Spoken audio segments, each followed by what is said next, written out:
Canal du Midi is the result of the ingenuity and tenacity of an exceptional man called Pierre-Paul Riquet.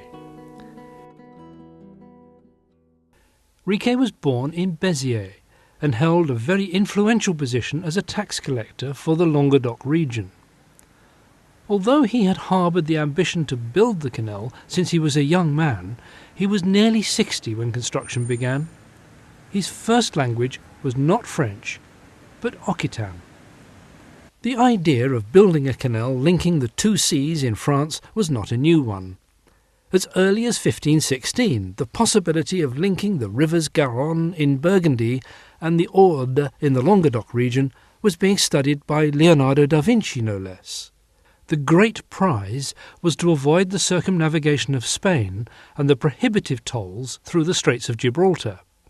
The greatest obstacle was to arrange a water supply over the summit. The high valley rivers are almost arid in summer, and after rainfall turn into raging torrents in just a few hours. Riquet, working with a local water supply expert called Pierre Compmar, came up with a solution that was breathtaking in its daring and awesome in its imagination.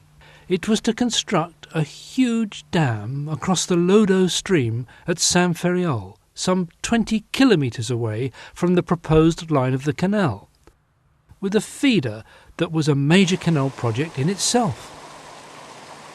To prove that it was viable, Riquet had a trial feeder dug at his own expense. It was just half a metre wide, and it worked. Construction of the Canal du Midi started at the dam in 1667. Riquet's engineer was the young François Andriossi. The Saint-Ferréol Dam was, at the time, the greatest civil engineering construction in Europe by far.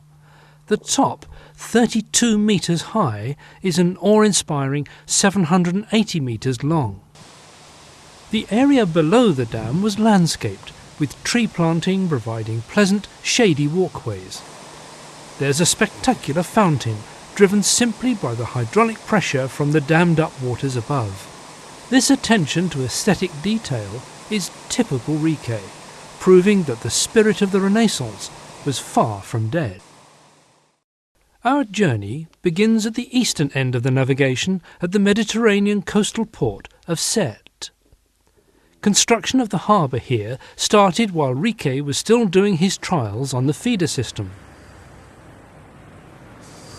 Sète is an important source of shellfish, and the fat, juicy molluscs are harvested from inshore beds and brought via this end of the canal to be dispatched all over Europe. Sète is also a popular Mediterranean resort, with plenty of harbour facilities and pleasant beaches nearby. Our route westwards is under this unusual counterbalanced lift-up bridge, which leads into the Étang de Thau. The Étang de Thau is separated from the Mediterranean by a narrow isthmus. An étang is a large lake or swampy area.